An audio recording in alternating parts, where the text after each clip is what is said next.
Welcome, viewers, to New Australian Bulletin.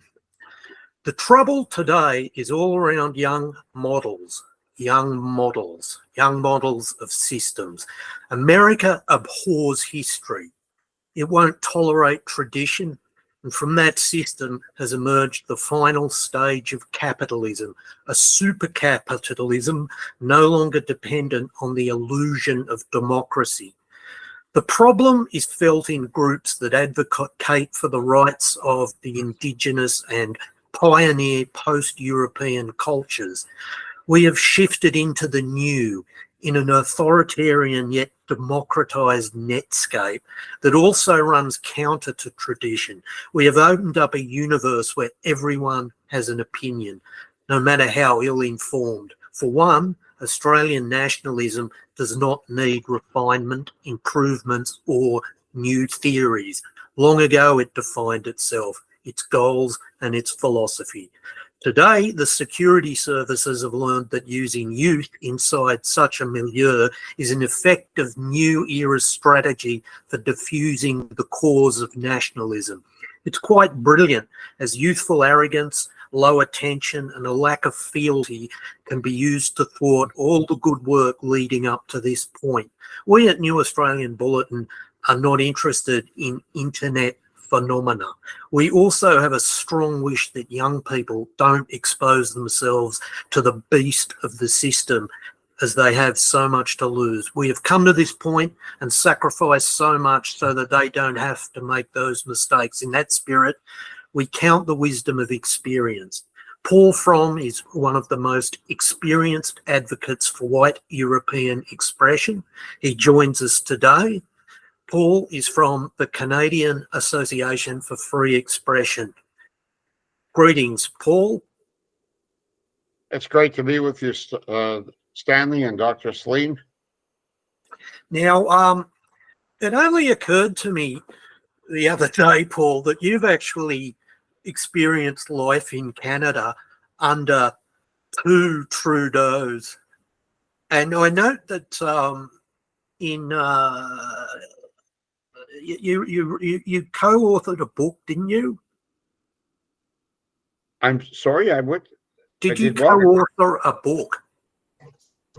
Yes, some years ago about Canada's foreign aid, and I've also done a number of booklets, yes.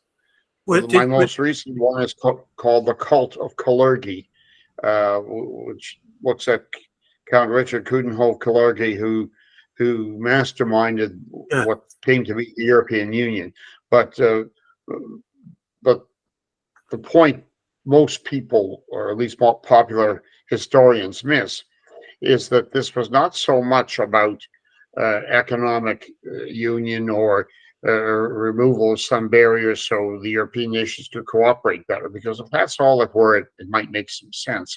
But what it really was to create a new European man. And he makes it quite clear in a book he wrote in 101 years ago in English, Practical Idealism. And what he envisioned the new European man as being of mixed race, part Oriental and part African, and there would be a moral elite guiding society, and those would be Jews. Now, when he wrote that in 1922, this was beyond preposterous. Nonetheless, he got a great deal of. He was very well connected. He was an Austrian aristocrat. He had a lot of connections high up in society, and fairly soon the Rothschilds gave him a fair deal of money to promote these ideas, and they began to catch on. Of course, World War II came along, and these ideas went dormant. But after the war, he and his acolytes were able to sell the idea of a merging into some sort of European Union. What was presented to the public, though, was not the whole picture, because what Kalergi envisioned was a new European man and no more nationalities, no more Italians, no more French, no more Germans or Dutch or Belgians or whatever. And of course, how could that come about? How could you have a new European man? Well, along comes immigration, or basically, as Jean Laspé said in his prophetic novel Camp of the Saints, invasion. But an invasion not because Europe lost the war, that the barbarian hordes basically swept aside weak defense. No, an invasion permitted, even encouraged by the morally rotten elite that were sold on these ideas. So that's kind of the executive summary of my book, The Count of Kalergi. I'm sorry, Cult of Kalergi. Oh, that's good. And I'd like to know how to get a copy of that, because when I was looking for your texts online, it looks like the Google's gone to great effort to bury them, but that's something we might just talk about off air. But I'd like to be able to link to our viewers. Are they for sale? I bet they're certainly not available on Amazon, are they? No, you'd have to get them from me or from Pastor Tom Robb in Arkansas. Okay. But what you mentioned about censorship, I was doing quite well for the last few years on Twitter. Yeah. I had not. I've been on Twitter for about 10 years, but I really hadn't used it much until maybe the last 3 or 4. But I was developing quite a following, and I basically, the wonderful thing about Twitter is Donald Trump found out is you know, anytime you've got an idea or a comment, quick comment, you just shoot it out there. Anyway, in early April, it was announced to me that I was permanently my account was suspended. I can still read tweets, but I can't respond or post anything. And I found out that on exactly the same day, at least 4 other people or organizations were banned the same way. Tom Cernick was one of them. Yes. Andrew Anglin was Dr. one of them. And Kevin McDonald. Yeah, Kevin McDonald was the other one. We actually discussed this last time we chatted with you. But I'm getting a little bit out of sort of order here with sort of questions I wanted to ask. But I just thought I'd make an interesting point about Kalergi that I found out. Do you know the movie Casablanca? And Jim, who's the female lead in that? Ingrid Bergman. Ingrid Bergman. Yeah, and you know the fella that you know, her and Humphrey Bogart are split over, the one that has to be taken back because he's so important to the war. To the so-called resistance, yes. He is based on Kalergi. I was blown away when I found that out. Wow. Yeah, that's quite a thing to discover. I don't know how, because I can't imagine. I'm not aware in the history books of Kalergi having played a influential role in the conclusion to World War II, but that's coming out of Hollywood, and we all know who runs that.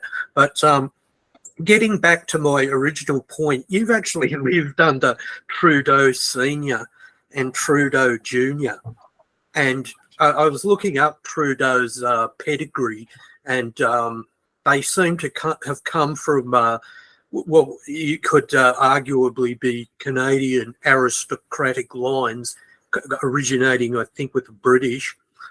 What was Trudeau Senior like? Was he as big a dickhead as his son? Well, he was smarter. Trudeau Senior, Pierre Elliott Trudeau, was well educated. He was trained as a lawyer, but he was also a writer. He was sort of a crusading journalist for a while. He was very curious. As a young man, he traveled various parts of the world, quite often to the communist parts of the world, and was very impressed. I would kind of sneer at the idea of aristocracy. Trudeau Sr., his mother was part Native Indian and was actually driven off the reserve in Caughnawaga, which is near Montreal, because she married a white man who was Pierre Elliott Trudeau's father, who owned a chain of gas stations, and he became quite a wealthy man. So that's what funded Pierre Elliott Trudeau's education and standard of living.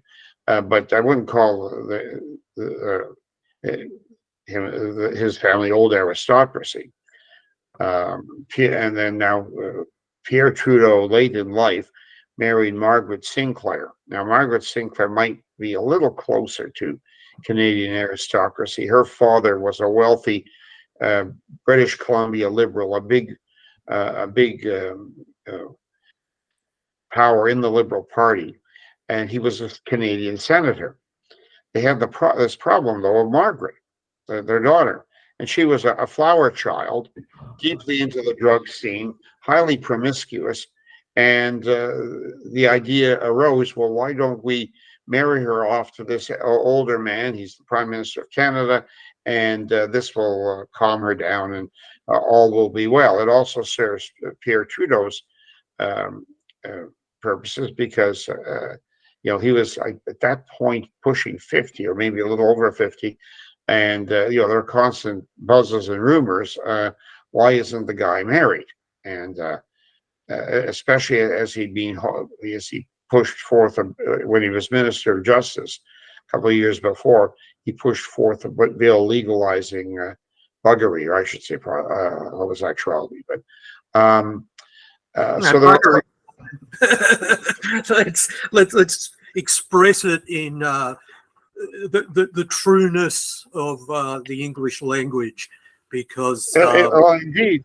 So there were, I don't have to spell the rumors; it's fairly obvious. So this marriage was arranged, and they produced 3 children, and then separated and divorced. But you might consider the Sinclair family, that's Pierre Elliott Trudeau's wife, kind of semi old money Canadian aristocracy, but that's about as close as the thing gets. Wasn't there a war hero somewhere in there? I don't think so. I was looking up Wikipedia, and you can never rely on that for the truth. And that takes me to the point. Pardon me while I just lean down and put a cup beside me. Now, I wanted our audience, because you've been around a long time, and my whole introduction was the fact that there's I think there's something like we're up to our 3rd new generation active online, and you made a comment before about how useful Twitter was. Well, I find it confounding now, because it divides. It's divided into sort of tribal segments, and a lot of this use is being influenced by stupid ideas, and there's a lot of conservative infiltration and deliberate overlap on pure nationalist messages. But I want to give the audience a sense of your background. So if you do a Google search, you find out that you personally killed 6 million Jews, and along with David Duke, are responsible for the greatest acts of anti-Semitism in the world today. You're descended directly from Hermann Goering. Now I'm assuming I exaggerate, but that's the impression given, and I can't think this is further from the truth. But what obviously does have a basis in truth is that you started as a teacher for many years. Yes. Well, actually, you raised 2 kind of threads of thought. One is the ignorance of many of the people on the media, in the social media, and the fact there's a lot of garbage out there, along with a lot of good stuff too, and also wild exaggerations. I am one of those unique individuals has not been able to get into the United States since 2016. And the American authorities basically screw me around. Once I was told, well, you need a visa. Well, the only Canadians who need a visa would be people going down there to work temporarily, like saying a music gig or something like that, or being a student. But Canadians don't need visas to go down for tourism or to attend a conference or vacation. So I've been back and forth, or I was back around 2016, 2017. Then along came COVID. But I've tried again recently, and I'm still up against a wall. I'm applying for a visa, but I have no doubt how that will. I mean, no great confidence. But when I was interviewed for the visa, my previous application, which was turned down, this large negress was the person who was interviewing me at the American consulate in Toronto, and she said, "Well, we want to know about your background. What German unit did your father serve in?" I said, "Well, he didn't serve in a German unit." "Well, what officer rank was he? Was he a general?" I said, "Well, no, my father was not a general. He wasn't even an admiral. He was in the Royal Canadian Navy. He was a minor rank, but he certainly wasn't. It was in Canadian Navy. Now, but she had it absolutely firmly in her mind that my father was German, and that's how he ended up. Well, he was German, but he was fought in the German armed forces, and that's how we ended up in Latin America. Well, that's a great story if you're penning a novel like the Boys from Brazil. But the less exciting truth was that my father was in the Royal Canadian Navy. He went to Latin America in 1947 because he was in the oil business. And my mother was French Canadian. We have been in this country on her side for 350 years. We were among the first settlers that came out from France. And she spent 6 years in the Canadian Army as a nurse. So the truth is perhaps less exciting and certainly not much less inflammatory. I don't know if she believed me, but you wonder what garbage is in their files picked up from the social media. On another occasion, I ran into a border official, and he said, "Would you know your social media profile?" I said, "Well, you mean Wikipedia?" "Oh yeah, yes. Well, yeah, you're a famous person, well, an infamous person." I said, "Well, I wouldn't believe everything that's in there." But now this is the level of quotation marks intelligence. If that's the level of U.S. intelligence, no wonder if you take the conventional story about 9/11, 18 or 20 Arabs managed to do so much damage. I mean, where's the intelligence? Anyway, my background, I've been involved in politics ever since I was a teenager, and I was being involved in nationalist politics. I've always been an anti-communist, although one of my Wikipedia entries at some point said that I was an admirer of Fidel Castro. No, I've read that. Yeah, I don't think it is. The exact opposite. Castro nearly prevented me from being here. My parents were in Colombia in 1948 during the big communist uprising called La Bogotosa, the Bogota Rebellion, and they got caught in a crossfire between the rebels and the Colombian government soldiers. And taking part in the Bogotosa was a very young, radical left communist Cuban lawyer named Fidel Castro. So far from being an admirer of Castro, my family and I have detested him from the get-go.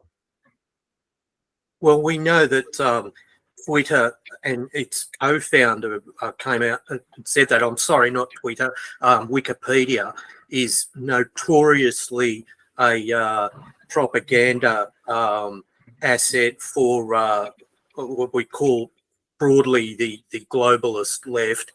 And so Dr. Jim Saleam there also suffers from egregious errors of fact. Ideally, you would be able to sue Wikipedia for defamation. I mean, its status is, it's manipulated its status through its power with the big tech to somehow evade culpability for the defamations it puts out. But I want to just ask, what is your position on Donald Trump and the flagrant third world tactics, political tactics on display in America at the moment? I mean, are you ready to call the US a failed state, a state that's being sacrificed to this emergent third wave post-industrial conception we call the Great Reset? Yes, I've been reading a fair deal about the fall of empires lately, and it's a very, very grim warning about what's going on in the United States. The United States is an empire right now. It has been since the end of the Second World War, since they very neatly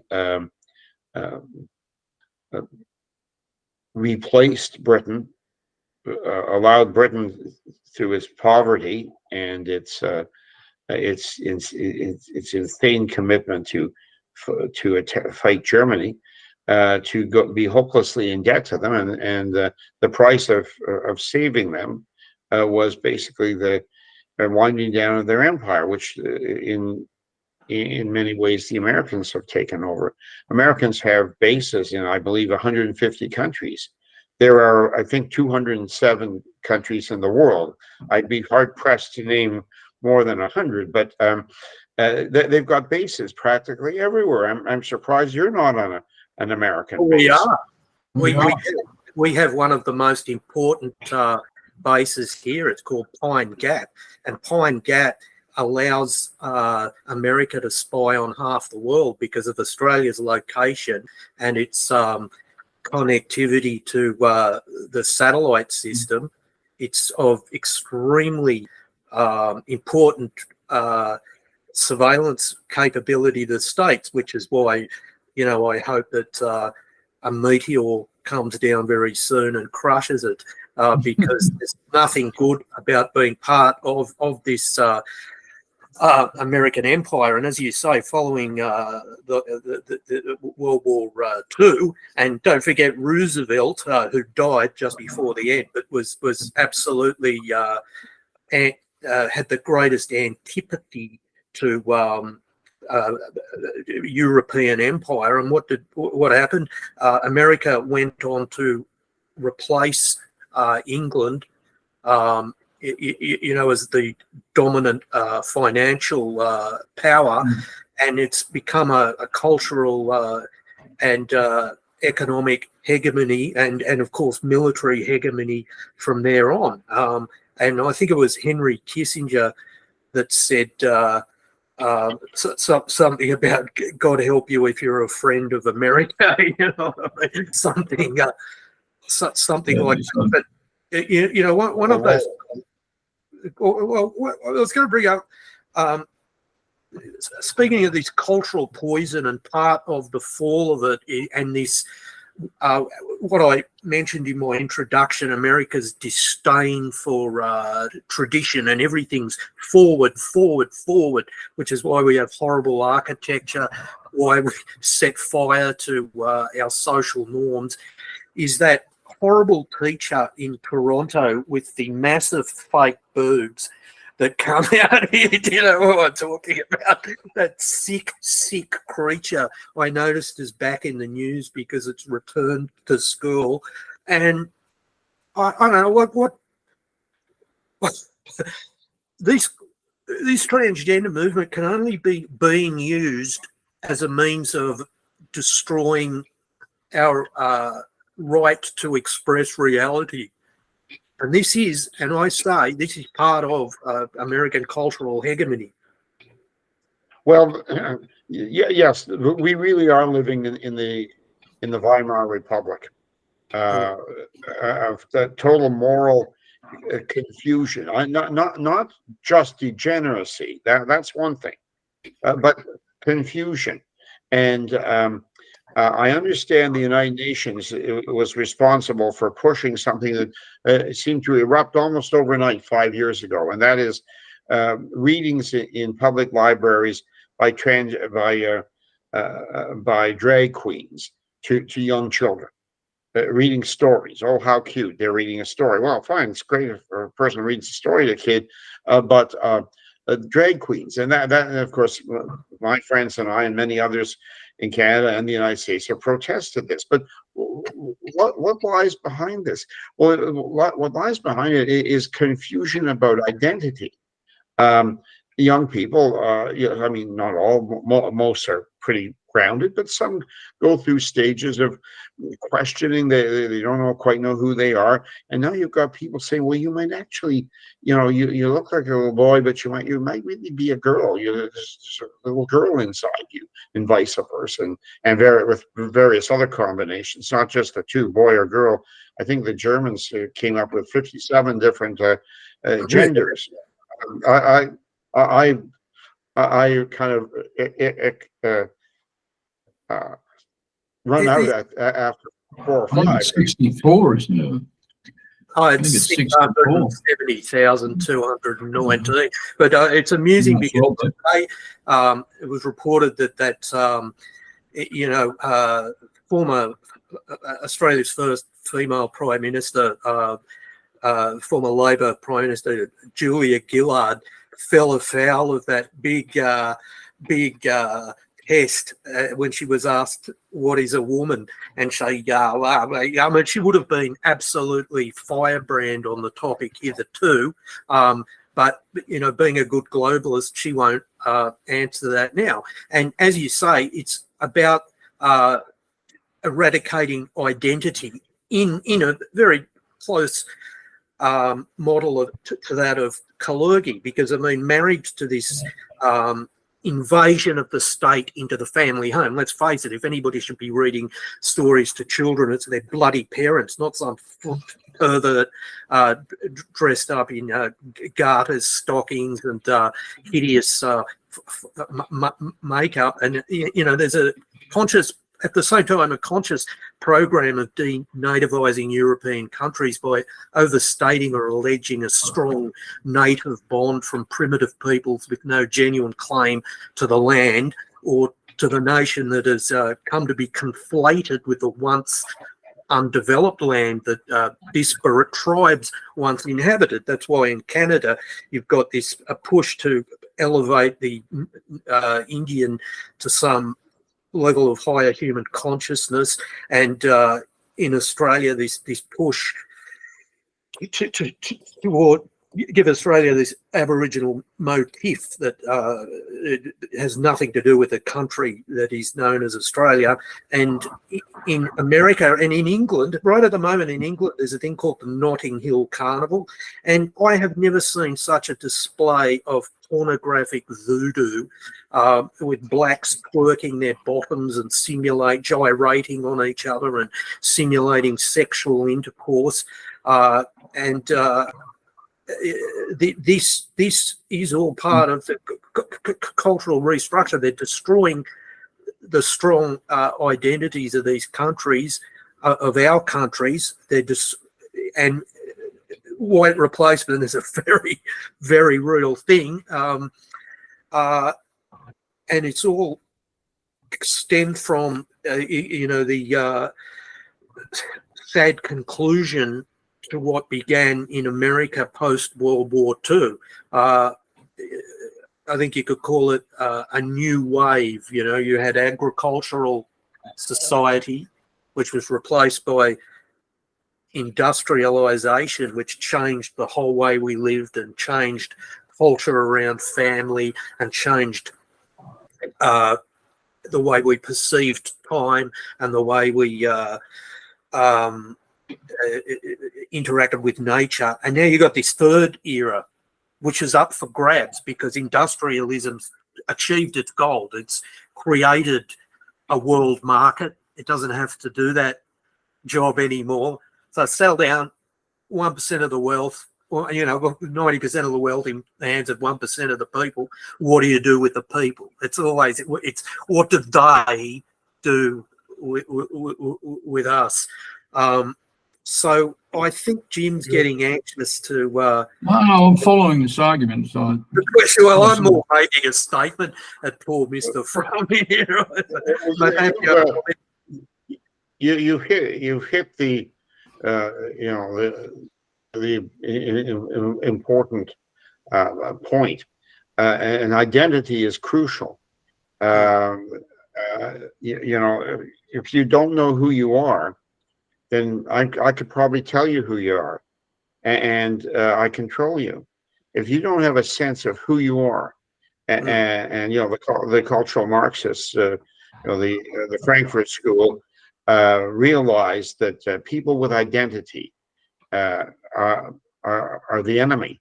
The reason that the workers didn't, rebel against their kings or Kaisers or presidents during World War I, as Marx had predicted they would, as workers of the world would unite and overthrow the old order. The Frankfurt School believed, and I think correctly, that the workers didn't do that because of loyalty primarily to their country, so patriotism, to some extent loyalty to religion, and to some extent loyalty to family. So those things had to be destroyed.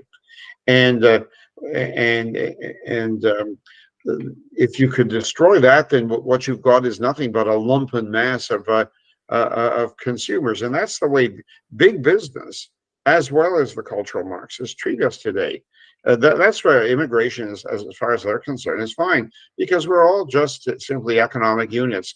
You're a producer, you're a consumer. It doesn't matter whether you're white, like the three of us here, or you're black, or you're multiracial. It doesn't matter, because we're all just economic units. But the attack on identity is absolutely crucial. Our current prime minister, who is not, I don't think is very bright. That doesn't mean he's not dangerous, but he was interviewed by the New York Times shortly after he became prime minister in 2015, and he said, "Well, Canada is the first post-national country, whatever that meant.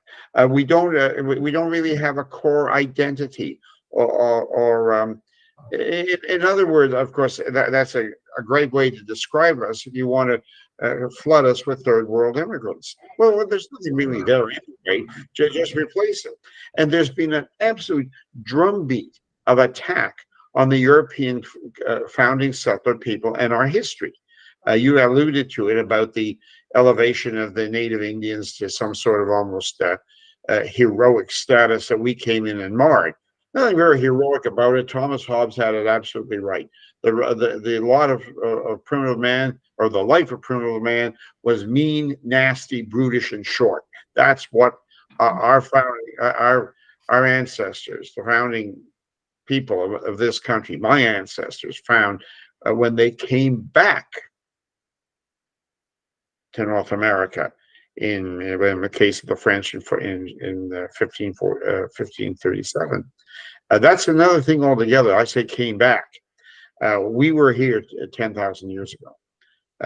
That's a completely different topic. But I absolutely reject the notion that the Native Indians are the First Nations, the founding, BS. There were, right now we recognize something like 637 different tribes. They were not one people. They were engaged in nonstop, or I should say intermittent warfare against one another, and genocide. So there was nothing great or heroic. I mean, every people deserves a certain respect for how they managed to live, if they did, or come to grips with the rather difficult geography of our country, just like I guess the difficult geography of most of your country. But so it's not a matter of dumping on them, but they were primitive people, and we didn't supplant them or replace them. We made something of a country that basically had very, very little. They lived just 1 inch above starvation, and sometimes they did starve, and whole tribes went out of existence. So the notion that we are somehow illegitimate is absolutely wrong and should be fought. But at every turn, our establishment wants to denigrate us and make it sound as if we Europeans were interlopers. And the ultimate result of that, I think, is that if you feel basically you don't come from very good people, you might look out for yourself, because most of us don't wish to commit suicide, but to survive as a people, well, no, not if all I've ever heard is that the accomplishments of my people are to enslave the blacks, dispossess the native people, rape the environment, and Holocaust the Jews. Every single one of those is total, and I don't know how to put it nicely, in North America in English, it's total bullshit. It's absolute bullshit. Well, I tell you, just before I hand over to you, Jim, one of the inspirations for my comment about that, discovering native people in a country that they didn't even belong in, and many countries, for instance, in Europe, there's some display. I got this off Twitter today. In London, Unforgotten Lives, Rediscovering Londoners of African, Caribbean, Asian and Indigenous Heritage, 1560 to 1860, and it's some sort of historical display. I'm going, what the hell? And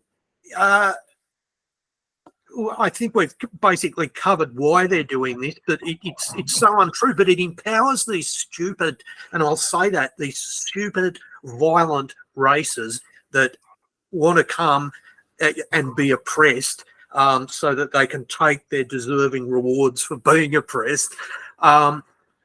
And it validates violence against us, and you only have to sit on Twitter and look at some of the videos of that these migrants, these poor oppressed migrants that come in, flotillas across the Channel, etc.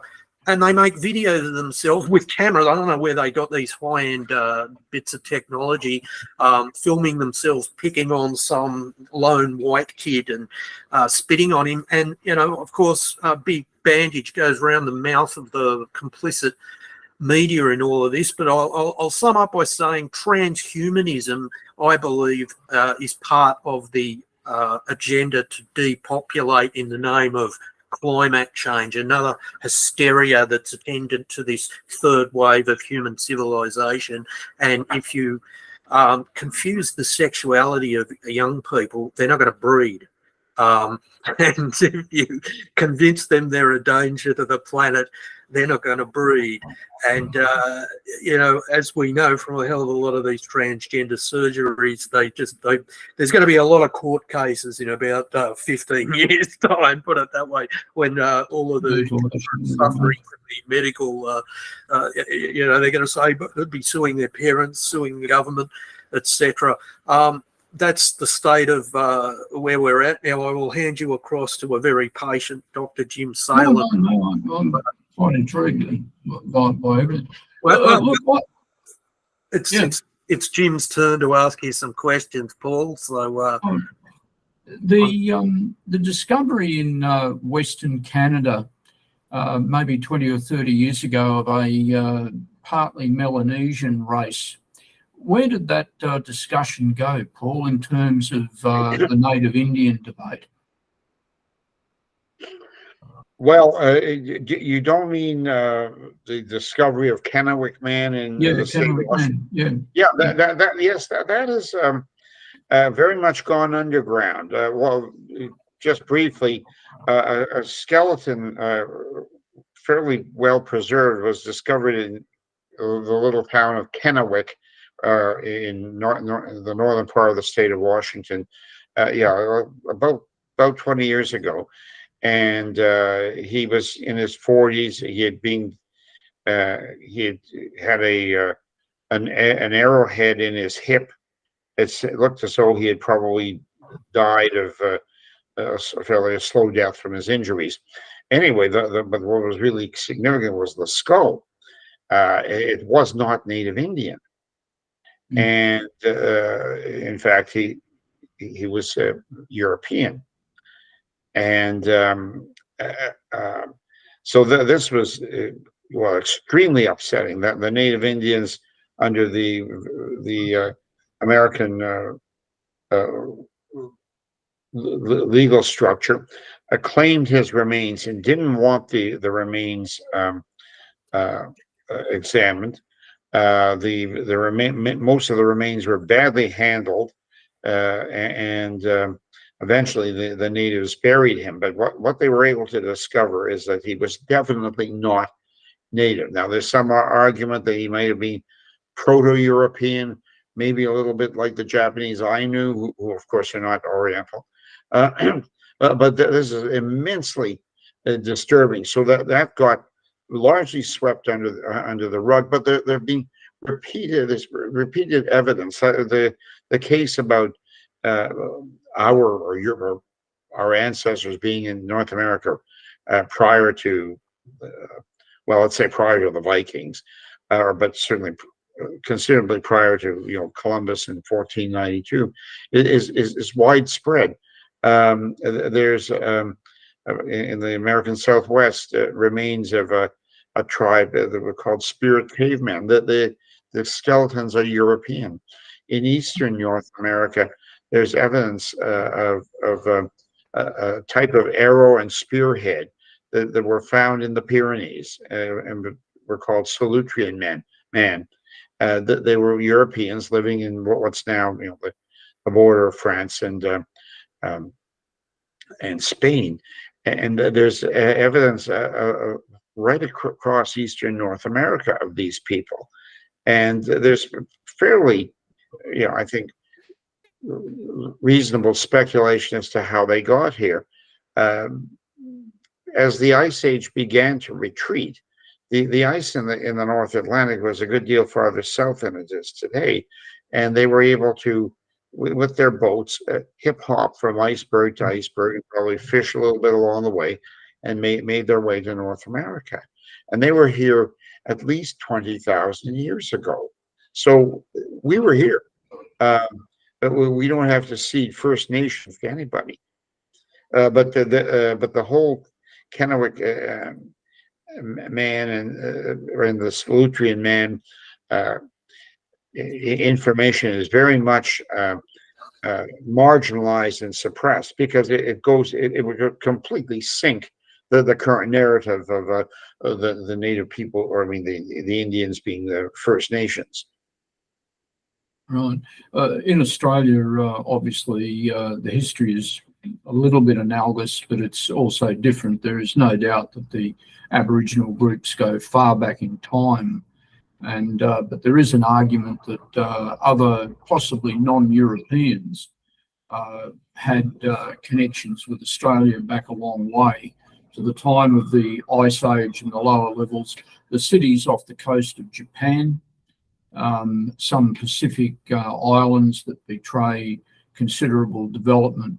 Exactly who the races were is somewhat unknown, but it is believed Australia had this contact and so on. It doesn't invalidate legitimate Aboriginal things any more than you would invalidate legitimate American Indian things, but it does need to be put in context, does it not?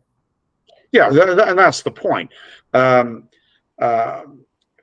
We're being fed a false narrative, but that shouldn't invalidate the legitimate claims of Canadian Indians to land, to respect for their culture, and so on.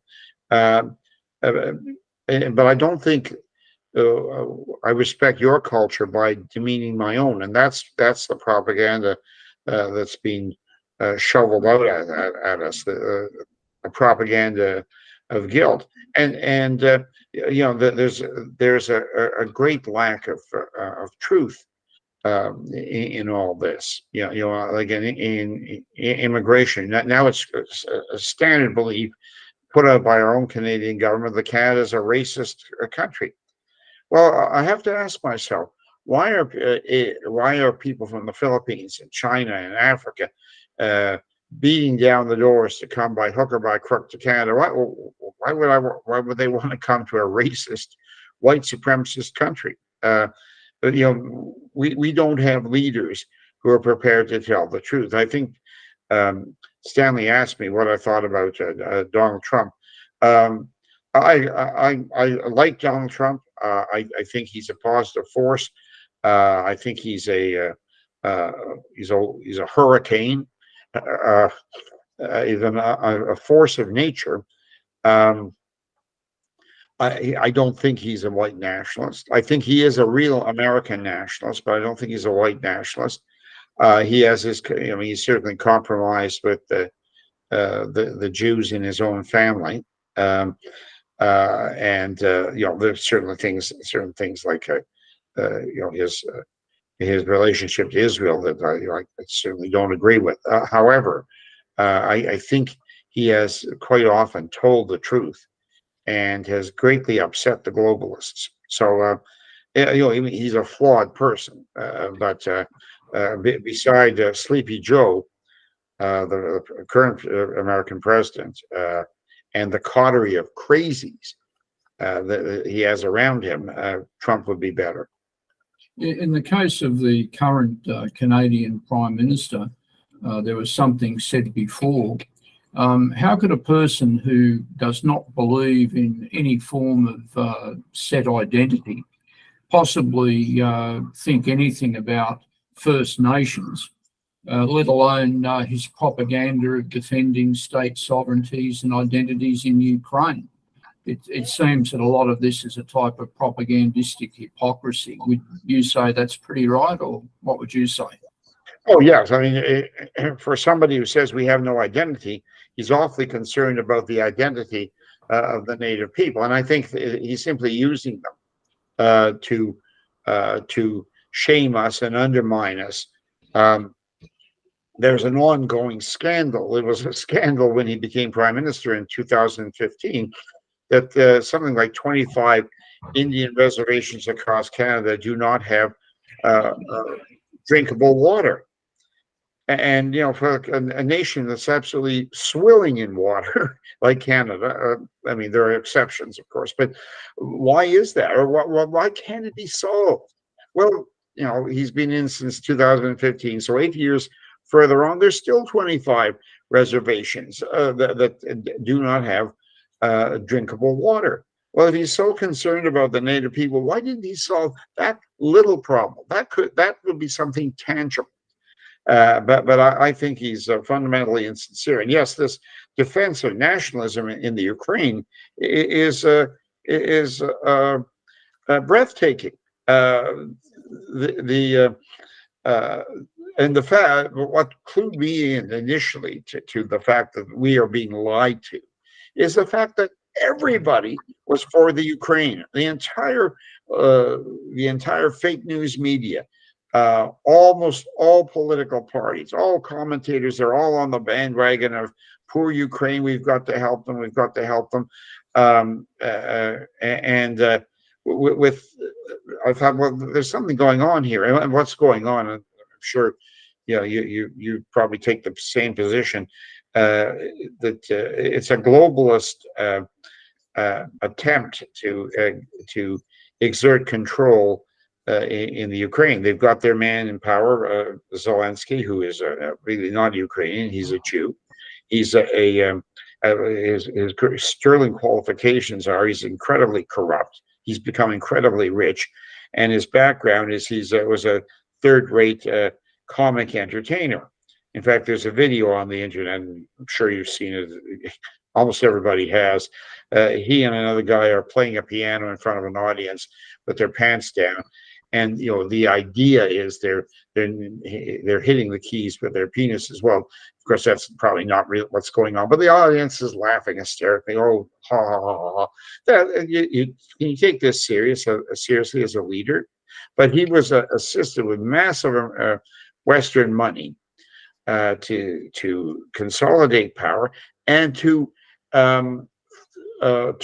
change the Ukraine.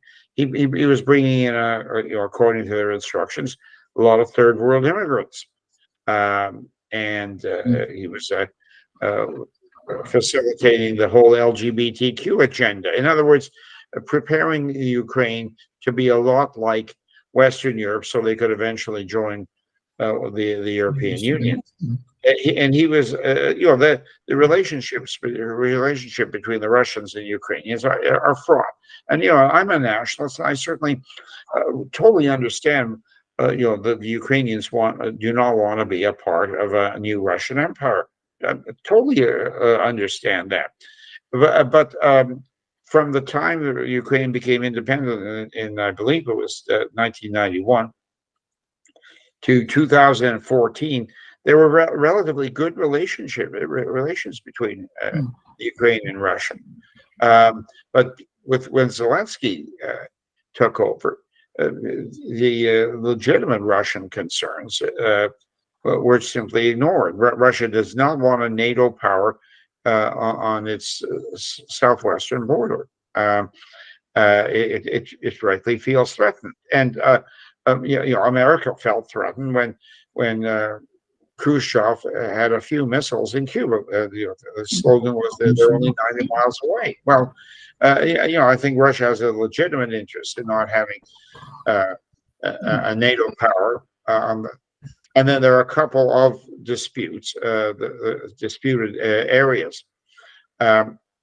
Zelensky was encouraged to be absolutely intransigent. And I remember as late as maybe January of 2022, just before the Russians attacked, Putin continued to make these demands that he did not want a NATO power on his western border, and he wanted some resolution to these two disputed areas.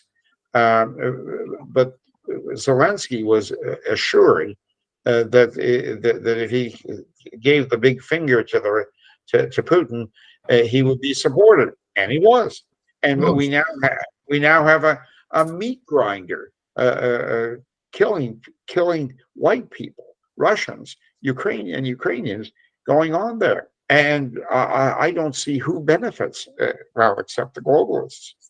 Well, Putin has enacted a very good strategy there, because he's grinding up all of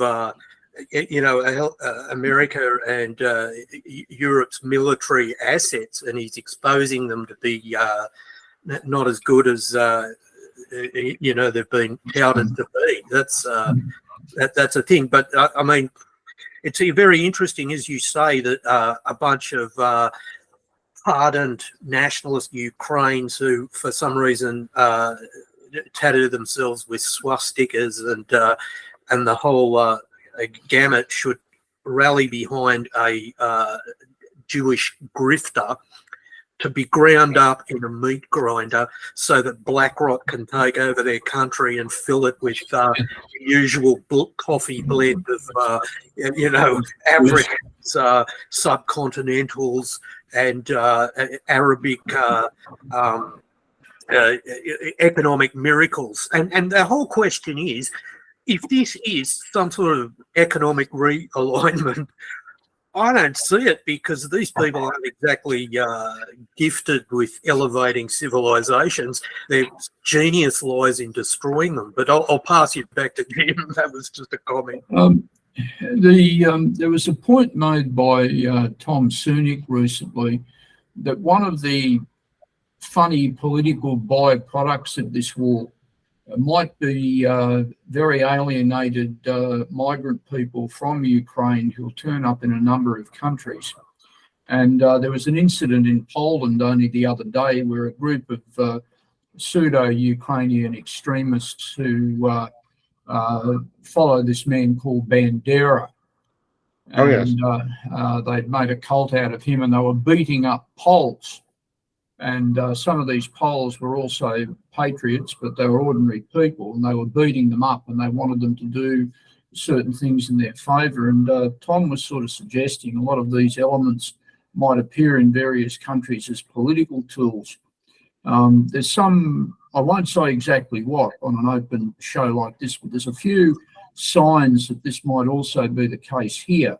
Are there any indications that there's strange elements turning up in Canada that might end up being a pain for true Canadian patriots, but doing it in the name of some false agenda arising from Ukraine? I'm not aware of that, but I certainly know what you're talking about in terms of Poland. I found there was I found a humorous incident after the Russian attack. There was a lot of people fleeing the Ukraine, and one television show highlighted the fact there were 750,000 or so people from the third world who had come within the last 10 years. That is under Zelensky. And they were desperate to get out of the country. They didn't want to be in a war zone. And so they were trying to get into Poland. And they'd be in line, and the Poles would ignore the third worlder and go to the next person who was Ukrainian. And they were complaining, oh, this bitter racist and other Poles are so ready. I kind of got a laugh out of that. You are where you are where you ought not to be. Go back to your country. There seems to be from what you were saying before, a possible awareness amongst ordinary Canadians that this war is not what it's touted to be. And if we look at all of the European countries, there's increasing opinion polls that are suggesting, even in Eastern Europe, there's now a lot of people who want neutrality in the war. And in Germany, there are people who definitely want neutrality in the war. I think it's a majority of Germans now favour this. Is that something echoes in Canada? Yeah. Well, of course, Germans and people that are closer, have reason to take it quite personally. I mean, if this goes really badly, they're in a fair deal of danger. In Canada, you can be pro-Ukrainian because it doesn't cost you much, and that's what everybody else is saying. Well, everybody in quotation marks. The only Canadian politician who has stood up against this is the leader of the populist People's Party of Canada, Maxime Bernier, who was once a conservative, was a former cabinet minister, and so on. He's been quite clear that Canada should adopt a more neutralist policy. Well, one of the things that Canada's involvement has done, though, is expose the utter soulless hypocrisy of our leadership. We're allegedly assisting the Ukrainians to fight for, democracy. That's it, democracy and human rights.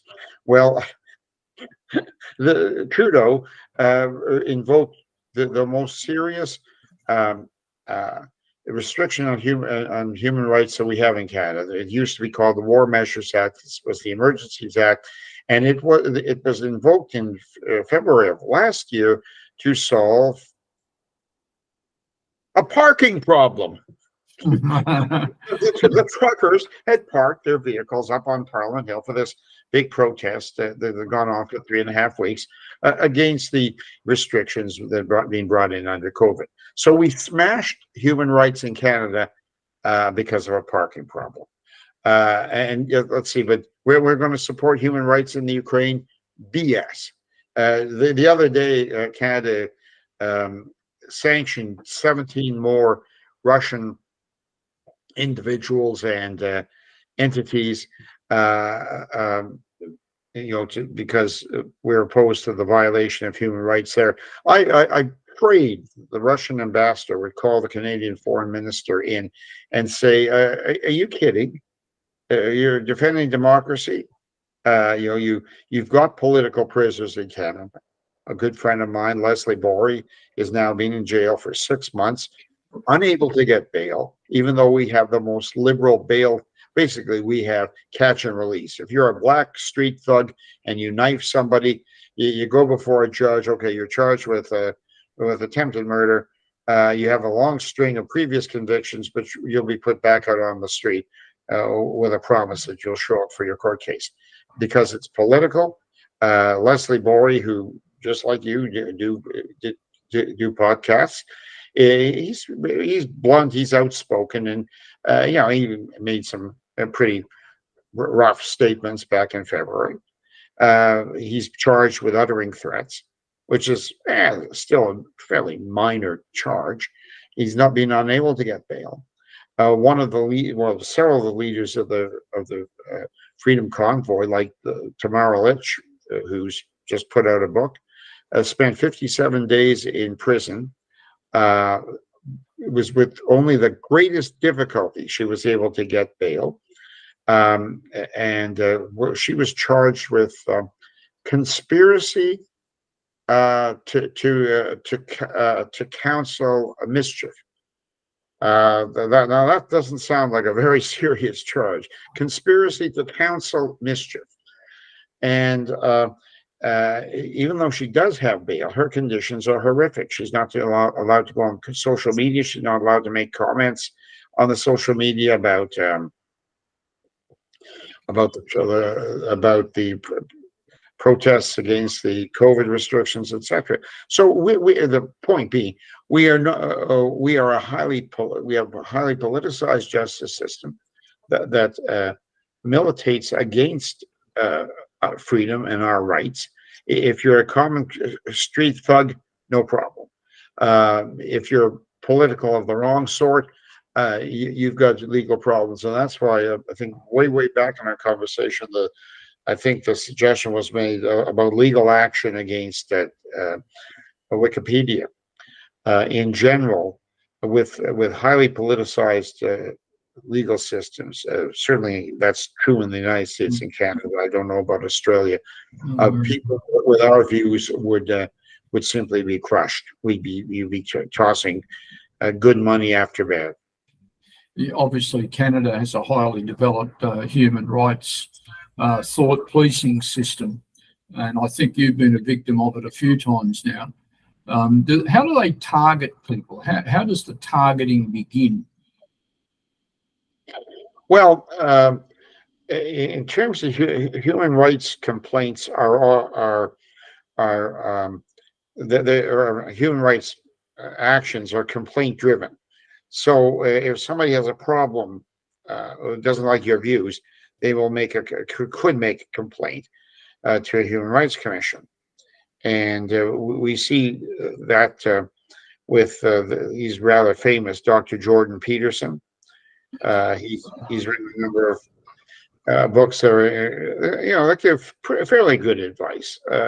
Anyway, being conservative, he has attracted the ire of the left, and he was a practicing clinical psychologist.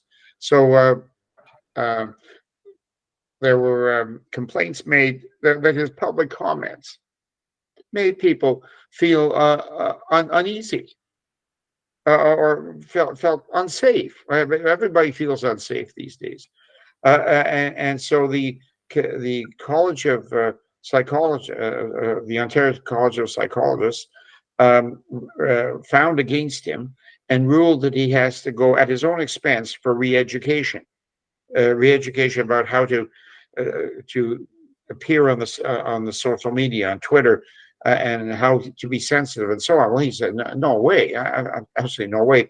So he sought judicial review. That is, he took the ruling of this quasi-legal professional board to a real judge, and asking him to overturn it. Well, this past week, the real judge said, no, well, it's not really violating your freedom of speech. You can still express your opinions, but you might have to do them differently, and it's not violating your rights to be forced to go for re-education. I mean, this is just pure Maoism. So It's very Soviet.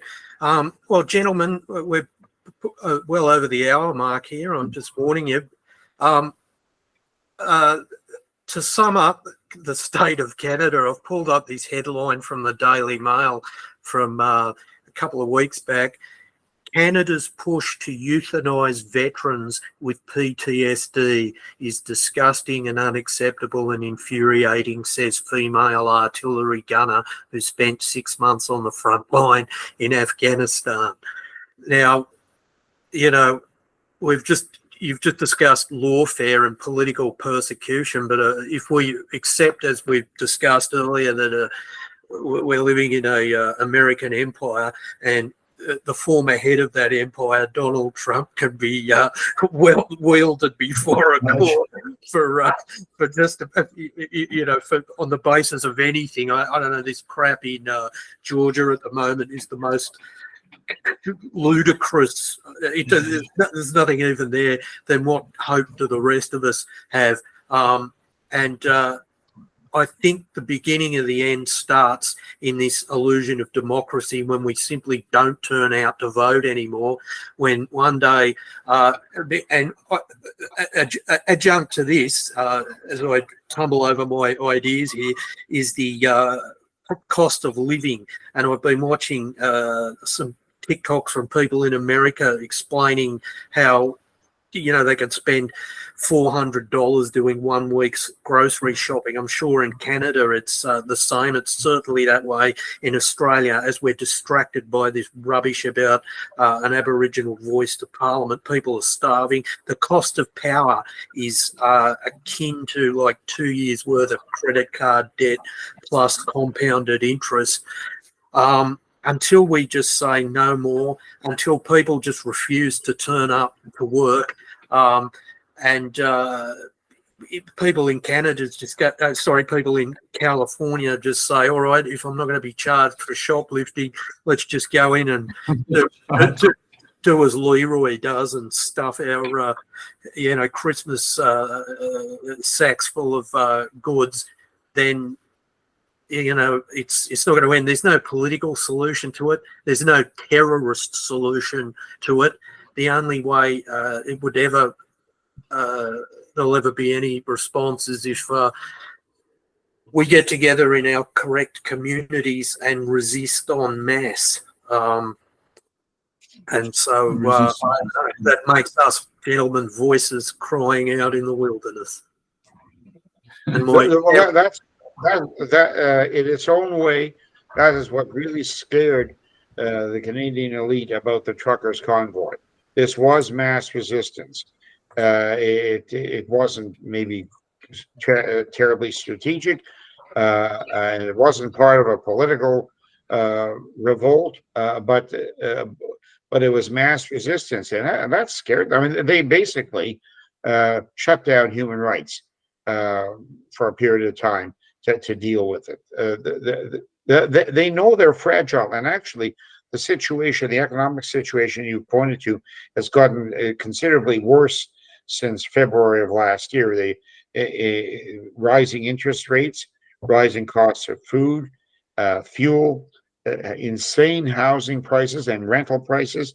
And that's beginning to seep through even to some mainstream commentators about the housing. Trudeau brought in 1 million new bodies last year, 500,000 immigrants, 500,000 temporary workers and foreign students, but everyone needs a place to park their rear end.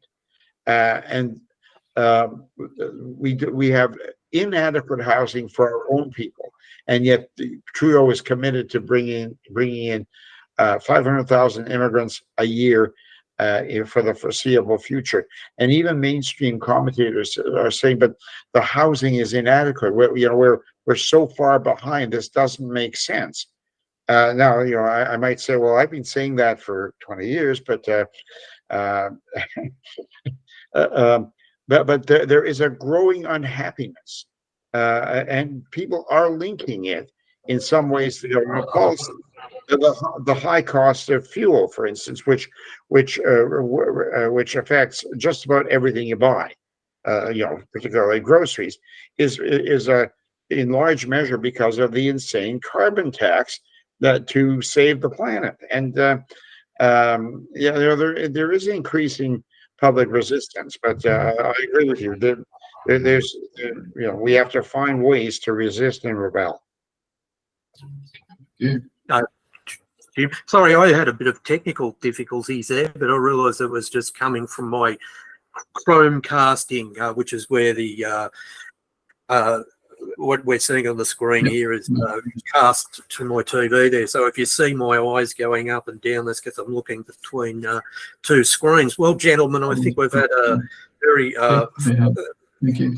we've tried to bundle the universe into 1 hour and a bit, and it's never adequate. Jim, do you have any last? Carry on the struggle, and we'll be in touch soon. That's all. Thank you.